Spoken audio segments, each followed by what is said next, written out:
Это «7 дней плюс» со Светланой Кадыровой. Здравствуйте. Сегодня очень сложная тема, и я надеюсь, она будет очень полезна родителям. 100% подростков, совершивших акты массового насилия в школах, не могли обратиться к своим родителям за поддержкой. Передается ли экстремизм по наследству? Каково влияние игр, фильмов, психических заболеваний на ребенка? Бывает ли много родительской любви? Кому нужны семейные правила? Какие самые частые родительские ошибки? Эти темы обсуждали на онлайн-родительском собрании в Татарстане. И там был очень замечательный эксперт, которого мы пригласили сегодня в студию. И мне бы хотелось обсудить эту тему, которая в силу последних событий становится все более актуальной. Ильдар Галиев, клинический психолог, когнитивно-поведенческий терапевт. Здравствуйте, Ильдар. Добрый день, Светлана. Начну с вопроса событийного. Не так давно родительские чаты атаковали сообщения о том, что их дети, подростки, получают сообщения с неизвестных номеров, и где подросткам предлагается совершить террористический акт или другое противоправное действие за вознаграждение. Родители были в панике, честно скажу. Я видела много таких сообщений, потому что родители не понимали, что делать. Как они должны реагировать, разговаривать ли с ребенком, либо, в принципе, уже с ребенком разговаривать опасно, потому что, не то что опасно, поздно, потому что, по идее, уже надо было проговорить, обсудить все правила поведения ребенка уже до. Вообще, что происходит, как реагировать, первые шаги родителей? Спасибо большое. Мое глубокое убеждение, что с ребенком надо говорить вообще всегда. Хорошо, если успели переговорить заранее. Или сейчас успеют, вот после выхода этой передачи или новостей, обратить на это внимание и предупредить ребенка. Потому что дети все равно внушаемые, дети доверчивые, и дети могут просто не распознать. И принять все за чистую монету, потому что там могут кто-то кого-то угрожать на кого-то и так далее. Вот. Но если заранее не проговорили, и если такая ситуация есть и стало вам известно, это здорово, что стало известно. Потому что это обязательно надо проговорить и в любом случае рассказать ребенку, что делать. А что делать, на мой взгляд, все элементарно просто.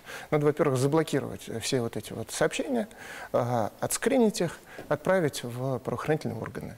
А с ребенком, с его друзьями очень спокойно, аккуратно проговорить, что да, есть такие подонки, которые пытаются у нас нарушить мир, которые пытаются стравить людей, и они пользуются человеческими слабостями, но мы будем делать все для того, чтобы поддержать друг друга и не допустить подойти к этой черте осознанно или по ошибке. А вообще с детьми об экстремизме, да? О терроризме, экстремизме. В каком возрасте можно вообще разговаривать? У меня есть опыт из 2 лет. Просто чем младше ребенок, тем он более обобщенно понимает, что есть плохие люди, что такие люди бывают. Не то, что все люди плохие и весь мир враждебный, и вот за каждым углом стоит террорист, а то, что есть люди, которые отличаются от других, которые могут причинить вред. И дети это тоже должны понимать, это часть вопросов безопасности, часть вопросов сохранения, часть вопросов, которые помогают детям более критически оценивать реальность и не доверять тем, кому доверять не надо.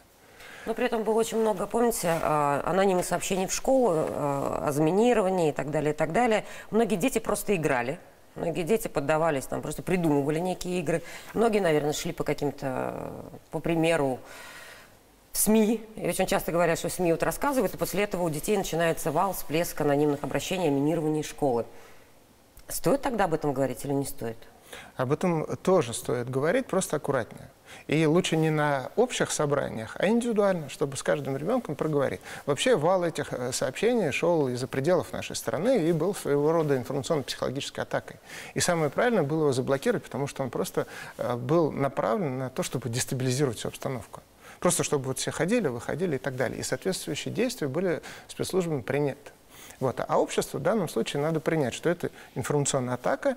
И да, были попытки подражания, кто-то хотел на себя обратить внимание, кто-то просто ради интереса. И вот про это индивидуально лучше рассказывать. Потому что, когда говоришь на общую аудиторию, кто-то может не так воспринять, кто-то может, опять же, попробовать еще поиграться, воспринять это как такую вот инструкцию к действию. Вот вы уже сказали о том, что с ребенком надо говорить всегда. Всегда и обо всем. При этом вот на том же онлайн-родительском собрании вы обозначили, что как когнитивно-поведенческий терапевт почти все вопросы, наверное, вы адресовали даже к родителям. Особенно меня встревожила цифра, что 100% подростков, совершивших акты массового насилия в школах, не могли обратиться к своим родителям за поддержкой. В чем главные родительские ошибки? И кто в итоге, если не родители, поддерживает наших детей? Что происходит? Почему не обращают? Каждая ситуация, конечно, индивидуальна. И общее именно то, что не было поддержки. Часть была, дети в очень травматических обстоятельствах воспитывались.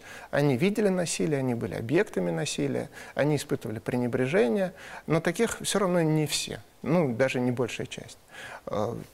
Достаточно большая часть из тех детей, которые совершали насилие, и это вот современный профиль насильника, это все-таки одиночки достаточно молодого возраста, которые страдают психическими заболеваниями.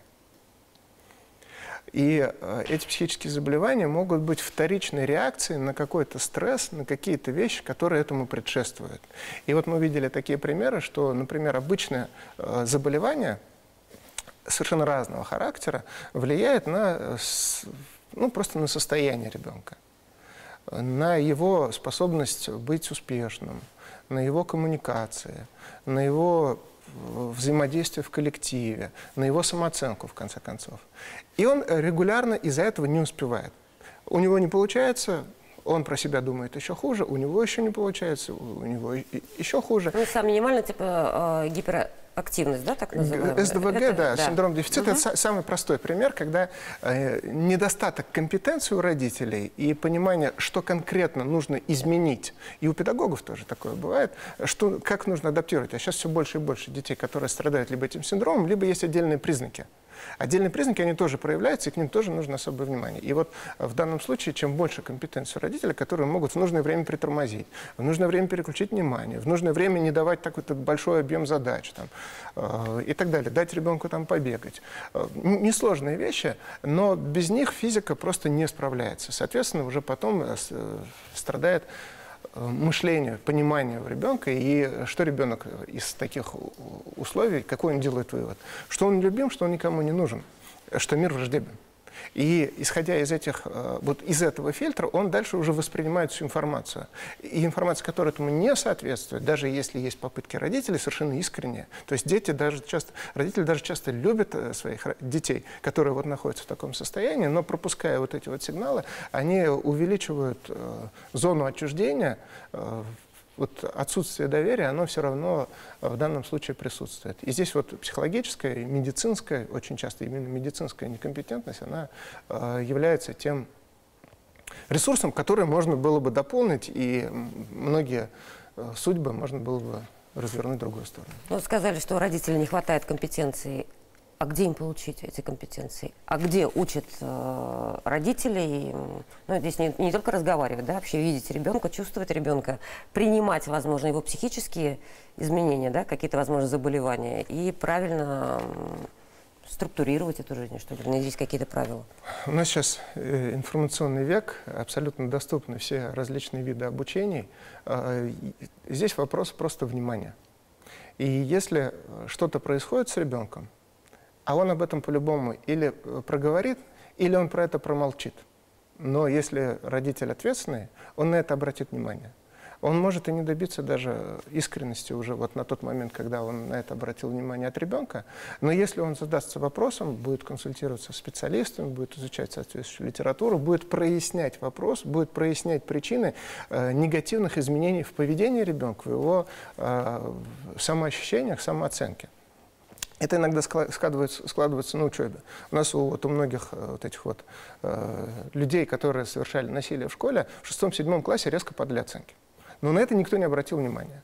Родители, педагоги тоже на родителей, и туда-сюда. Это не только по России, это характерно и другим странам. Да? А это был самый первый признак, поведенческий признак, по которому можно было бы зацепиться и размотать, что конкретно происходит с ребенком, почему он себя плохо чувствует. И часто тоже ответственность туда-сюда перекладывается со школы на родителей, обратно. Но насколько мы могли проанализировать все случаи таких расстрелов, только в 30% случаев был действительно конкретный буллинг и травля в школах. А в 70%? А в 70% было такое восприятие у детей, что мир враждебен, и любые, даже нейтральные, просто шутки в их адрес, они воспринимались как нападение, они воспринимались как враждебные. Почему? А потому что такой фильтр уже у ребенка сформировался. И он мог сформироваться и прямо в самые ранние годы, и он мог подкрепляться уже попозже. Но чтобы этот фильтр не сформировался, это компетентность родителей. Это любовь, ласка, внимание и границы. Об этом тоже поговорим, особенно о границах. Но вот самые частые советы, вот сейчас вы сказали по поводу оценок, но вообще, в принципе, бывают люди интроверты, да, бывают просто, ну, действительно, одиночки, им хорошо. Бывают люди, дети, которые плохо учатся, и это всегда. Но часто, как правило, самый частый совет в том же интернете, о чем мы с вами говорим, обратить внимание на поведение и новые интересы ребенка, да, чтобы понять, что что-то там не так, красные Любое флаги. изменение заслуживает изучения. Негативное изменение заслуживает изучения до выяснения полностью всей причины, всей картины. Ну, как правило, там таких советов посмотреть, какое аниме он смотрит, какая депрессивная литература, да, специализированные книги об оружии или стрельбе. Если выполняет, очень любит выполнять челленджи, да, задания из интернета, потому что вот это все, ну, действительно опасные действия. Это вот красные флаги. А какие еще красные флаги? На что еще обратить внимание? Я бы даже сказал... Это, по-моему, явные признаки, что человек, если ребенок начал вдруг увлекаться чтением книг об оружии и стрельбе, это уже, наверное, такой яркий красный флаг, когда надо просто уже бить, возможно, тревогу. Что еще? Вот я бы даже не сказал, что и это является красным флагом. Так, потому что ребенок может читать литературу о войне, может об истории разбираться в оружии, и это будет его призванием в будущем. Если это он делает всегда. Если он это делает, исходя из позитивного интереса, любопытства. И если мы будем обращать на это внимание, бить красный флаг и отрезать ему этот интерес, то мы можем просто отбить его интерес ко всему, или, в наоборот, принципе. получить опять отношение к враждебному миру, да? То самое. Ну, здесь вот меня не понимают, здесь еще что-то. Ну, все может. Да. Мне не дают развиваться. Что может стать триггером, мне не доверяют. Мне не доверяют как личности. Вот, поэтому я бы на такие триггеры могут быть любыми, и каждый может двояко трактоваться. Потому что у нас дети все равно наблюдательные, все равно активные, все равно любознательные. Они соприкасаются с этим. И здесь, может быть, даже в общественном поле не сколько выносить проблему вот этих триггеров, потому что сейчас особо ответственные, тревожные люди начнут выявлять эти триггеры, а кто начинает выявлять эти триггеры, они их обязательно выявят, и они будут думать, а что с этим делать? Дайте нам четкую инструкцию. Как тревожные люди, они будут требовать, дайте нам четкую инструкцию. Эту четкую инструкцию на детях откатывать.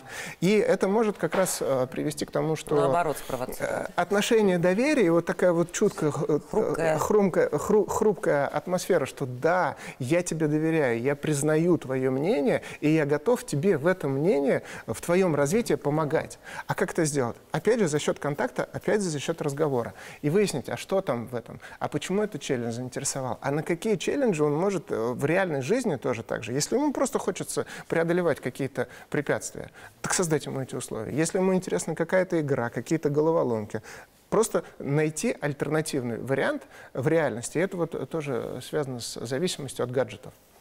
Не от игрушек, а от гаджетов. Когда там очень легко просто вырабатывается дофамин, что-то получил, тебе там какой-то призик пришел, у тебя раз дофаминчик. Очень легко. Вот. Как с этим бороться? Проблема-то с гаджетами есть, все родители об этом. Там ребенок сел в гаджеты. Просто создавать альтернативные активности, которые... Чтобы призы были где-то там... Да, призы, маленькие дофаминчики были альтернативные. В реальной жизни. Да, и не то, что вот в этом все категорично плохо, и надо только это. Просто чтобы были альтернативные разные. Чем у нас больше вариантов, тем мы здоровее. А какие все-таки красные флаги, Ильдар? Вот наш... Какие-то 5 там условно красных флагов, на которые точно стоит обратить... Когда есть призывы к непосредственному убийству, когда есть информация, которая возбуждает вражду и ненависть, и указывает, кому конкретно и что конкретно сделать. И когда есть прямые призывы к действию. И когда ребенок об этом не говорит сам. Хорошо. У вас еще была такая формулировка на онлайн-родительском собрании. Вы, точнее, задались вопросом, а передается ли экстремизм по наследству? Вот я еще впервые услышала такую постановку вопроса. А передается экстремизм по наследству? Вот в том-то и дело, что часть из вопросов как раз были сформулированы, обозначены и проговорены для того, чтобы разоблачить стереотипы, которые есть в обществе. И стереотипы в отношении детей, которые растут и живут, а за плечами у них какая-то история с родителями, и чтобы они не попадали в поле зрения, как тоже такие вот, вероятно, неблагонадежные, чтобы общество, наоборот, их принимало. Не отвергало, а принимало. Вот. И исследования показывают, это, конечно, не в чистом виде терроризм, а касается генов, отвечающих за связанных так или иначе с агрессией, выявлено 22 гена, есть научные исследования на эту тему. Так вот, они все в совокупности, вне зависимости от влияния среды, влияют на воспроизводство агрессивных реакций всего там, меньше 2%. А среда и культурные установки, которые распространены в среде, как показывают исследования вот из этой же литературы, влияют в 450 раз. То есть, по идее, не генов надо бояться, которые тебе в наследство достались, да? А то, что ты переживал в раннем детстве, как формировалась твоя личность, и кто транслировал тебе те установки, с которыми ты вот вошел во взрослую жизнь. Мы примерно уже начинали с вами обсуждать вот как раз гаджеты, зависимость. Но шаблонная фраза, что в деструктивном поведении подростка, как правило, СМИ всегда об этом пишут, да, компьютерные игры виноваты, стрелялки, фильмы там жестокие. Насколько это действительно оказывает, если не гены, а насколько вот это оказывает влияние на подростков? Я бы в данном случае здесь два аспекта отметил. Первый аспект – это когда обществу и конкретно вот каждому человеку хочется на кого-то переложить ответственность. И всегда находится удобный объект. Мигранты, как у нас последняя история, да, там какая-то национальность конкретная, стрелялки там, и так далее. То есть это возможно только переложить вину на кого-то, да? Очень много в этом именно этого. Когда не ты виноват, и не твои действия, и вот не какая-то конкретная управленческая деятельность, а вот какие-то внешние причины. Вот. С точки зрения психологии здесь все понятно, но вот это тоже надо понимать вот так вот, что общество. Когда мы ощущаем себя жертвой, и вокруг много факторов, которые на нас неизбежно так влияют, и мы из-за этого все страдаем, нет, у каждого есть возможность с этими факторами справиться, мы все взрослые люди. Вот. Естественно, детям надо помогать. Что касается игрушек и их влияния на воспроизводство насилия. 50-60 лет назад ученые связывали это и приводили к этому определенные практические доказательства. Но последующие лет 30-40 все исследования показывают, что практически никакой связи нет. Только 0,2%. И связь получается, когда человек просто копирует модель поведения из игрушки. Но если взять процентное соотношение, то оно абсолютно ничтожное. И это можно сказать, что когда человек играет в игрушку, и даже ребенок, они просто понимают, что это игра, что это не реальность, и даже, может быть, в этой реальности как-то стравливают эту агрессию и даже находят друзей. То есть здесь нет принципиально никакой связи. Другой вопрос, что касается игрушек. Ой, не игрушек, а фильмов. Фильмы уже другая история. То есть фильмы – это не игрушки, да? Фильмы – это не игрушки. Фильмы мы гораздо глубже сопереживаем. И чем младший человек, тем ему сложнее отличить вымысел от реальности, тем глубже он все это проживает. И исследования показывают, что влияние фильмов гораздо более значительное. Оно влияет, но все равно не является определяющим. То есть оно вытаскивает то, что есть в человеке. Если в человеке этого нет, никакой фильм на тебя такого влияния не оказывает. Но если взять вот даже американские наблюдения, они отслеживали, как уровень преступности насильственной влияет по мере продвижения, распространения телевидения в Штатах. И заметили, что как только проводят кабельное телевидение, как только там начинают показывать фильмы с насилием, там сразу же резко вырастает такое насилие, которое повторяет это. Поэтому вот здесь вот теория повторения, она имеет место быть. Еще сейчас хотела спросить про синдром Галевиева. Я думаю, что мы сейчас даже не об уголовной ответственности говорим, да, но, в принципе, о том пути, что привело к такому трагическому финалу для него самого, для сотен людей вокруг. Я думаю, вы анализировали эти события? Можно сказать, что есть такой синдром Галевиева или, и в принципе, или это как раз тот самый путь вот, насильника, да, как такого убийцы, который проходит все, стандартный? Он нестандартный. Конкретно про Галевиева все-таки я, наверное, его историю индивидуально рассказать не имею права. Я ее знаю, очень глубоко изучал. Я могу рассказать, что он, как и ряд таких ситуаций, относится к определенному типу, к определенному кластеру. И эти кластеры разные. Часть в этом кластере – это травматики.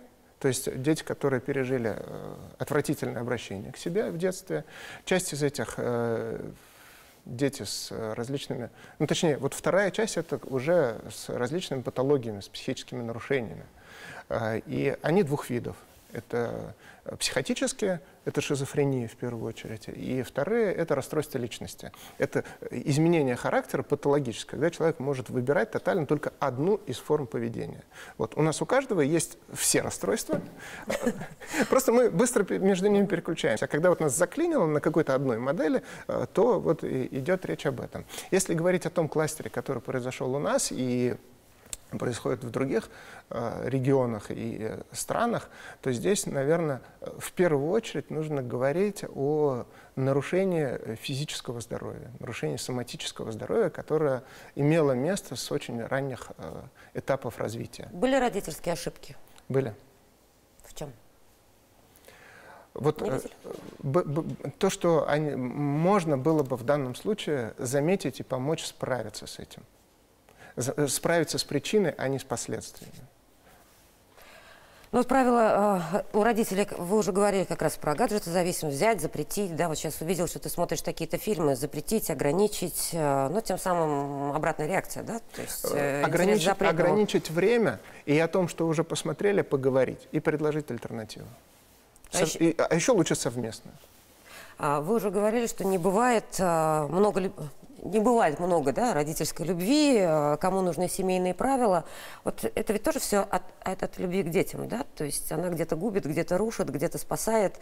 Вот бывает много родительской любви? Вот говорят, мальчика нельзя там много любить и баловать. Или надо? Я придерживаюсь такого мнения, среди психологов тоже есть разные мнения, я придерживаюсь того мнения, что любить надо, а любовь просто иногда выражается так, что это вот такая вот удушающая забота с нарушением всех возможных границ и способностей личности к саморазвитию. И вот именно эти границы любви, когда ты можешь любить и на расстоянии, когда ты понимаешь, что это отдельный человек. И он имеет право сам выражать свое мнение, он имеет право сам быть. У него есть право с чем-то не согласиться и быть против тебя. Но это не влияет на то, что ты его любишь. Что это вот безусловность от родителей, она абсолютно нужна. И если ты устанавливаешь границы, и это касается тоже и образовательных организаций, это касается и семей, это касается и коллективов уже во взрослом возрасте. Если есть границы, то каждый человек чувствует себя, во-первых, защищенным, во-вторых, он понимает, с чем, о чем можно поговорить с другими. Но этому учатся в детстве. И этому как раз вот можно не научить или научить обратному варианту, когда вот мы либо совершенно не обращаем внимания и пренебрегаем интересами ребенка, либо когда вот из своей собственной тревоги так его обнимаем, да, что у него просто нет возможности. И он пытается вырваться, я думаю. Да, даже, и у него нет возможности быть самостоятельным, он стремится к этой самостоятельности, а эту самостоятельность и отсутствие на самом деле навыков этой самостоятельности ему могут заменить в том числе и экстремисты. Снижение уровня насилия в школах, да? Вообще, как добиться перемен? Самый прямой путь, то, что мы много изучали, то, что было в объекте исследования, к чему мы пришли, то, что очень серьезно снижает риски, просто хорошее взаимоотношение между педагогами.